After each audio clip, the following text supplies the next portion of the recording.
ನಮಸ್ತೆ ಸ್ನೇಹಿತರೆ.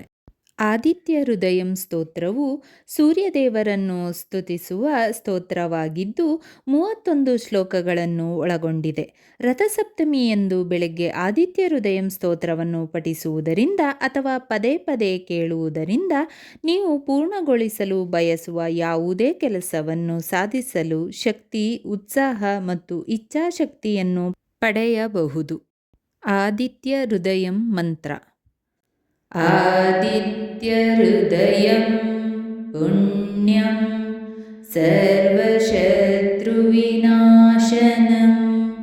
ಜಯವಾಹಂ ಜಪೇ ನಿತ್ಯಂ ಅಕ್ಷಯಂ ಪರಮಂ ಶಿವಂ. ಆದಿತ್ಯಹೃದಯಂ ಪುಣ್ಯಂ ಸರ್ವಶತ್ರುವಿನಾಶನಂ ಜಯವಾಹಂ ಜಪೇ ನಿತ್ಯಂ ಅಕ್ಷಯಂ ಪರಮಂ ಶಿವಂ. ಆದಿತ್ಯಹೃದಯಂ ಪುಣ್ಯಂ ಸರ್ವಶತ್ರುವಿನಾಶನಂ ಜಯವಾಹಂ ಜಪೇ ನಿತ್ಯಂ ಅಕ್ಷಯಂ ಪರಮಂ ಶಿವಂ. ಆದಿತ್ಯಹೃದಯಂ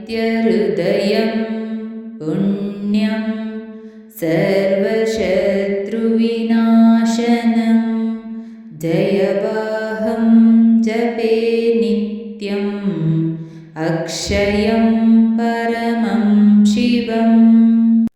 ಆದಿತ್ಯಹೃದಯಂ ಪುಣ್ಯಂ ಸರ್ವಶತ್ರುವಿನಾಶನಂ ಜಯವಾಹಂ ಜಪೇ ನಿತ್ಯಂ ಅಕ್ಷಯಂ ಪರಮಂ ಶಿವಂ. ಆದಿತ್ಯಹೃದಯಂ ಪುಣ್ಯಂ ಸರ್ವಶತ್ರುವಿನಾಶನಂ ಜಯವಾಹಂ ಜಪೇ ನಿತ್ಯಂ ಅಕ್ಷಯಂ ಪರಮಂ ಶಿವಂ. ಆದಿತ್ಯಹೃದಯಂ ಪುಣ್ಯಂ ಸರ್ವಶತ್ರುವಿನಾಶನಂ ಜಯವಾಹಂ ಜಪೇ ನಿತ್ಯಂ ಅಕ್ಷಯಂ ಪರಮಂ ಶಿವಂ. ಆದಿತ್ಯಹೃದಯಂ ಪುಣ್ಯಂ ಸರ್ವಶತ್ರುವಿನಾಶನಂ ಜಯವಾಹಂ ಜಪೇ ನಿತ್ಯಂ ಅಕ್ಷಯಂ ಪರಮಂ ಶಿವಂ. ಆದಿತ್ಯಹೃದಯಂ ಪುಣ್ಯಂ ಸರ್ವಶತ್ರುವಿನಾಶನಂ ಜಯವಾಹಂ ಜಪೇ ನಿತ್ಯಂ ಅಕ್ಷಯಂ ಪರಮಂ ಶಿವಂ. ಆದಿತ್ಯಹೃದಯಂ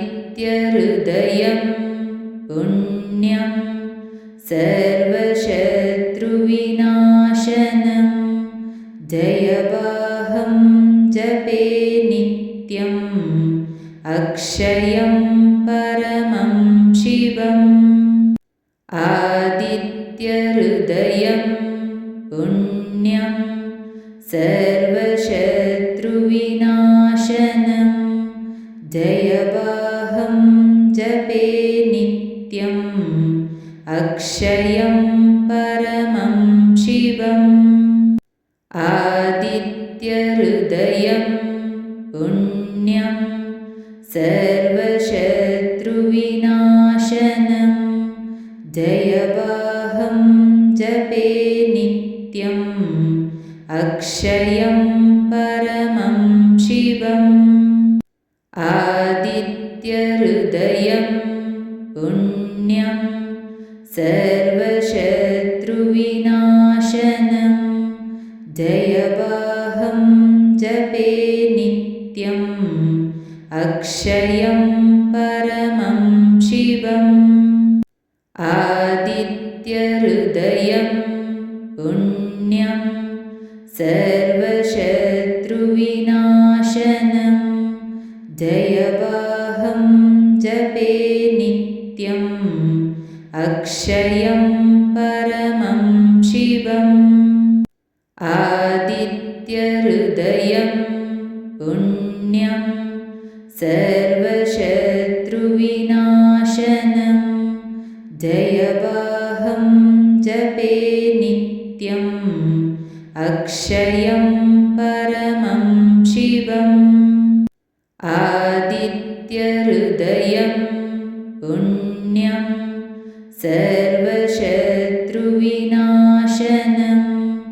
जयवाहं जपे नित्यम् अक्षयं परमं शिवम् आदित्यहृदयं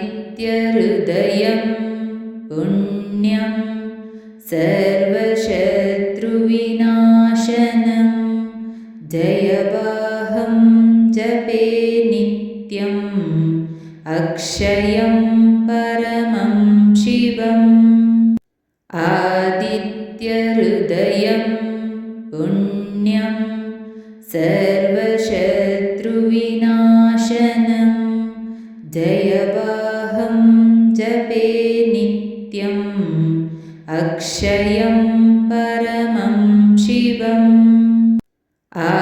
आदित्यहृदयं पुण्यं सर्वशत्रुविनाशनं जयवाहं जपे नित्यम् अक्षयं परमं शिवम् आदित्यहृदयं पुण्यं सर्वशत्रुविनाशनं जयवाहं जपे नित्यम् अक्षयं परमं शिवम् आदित्यहृदयं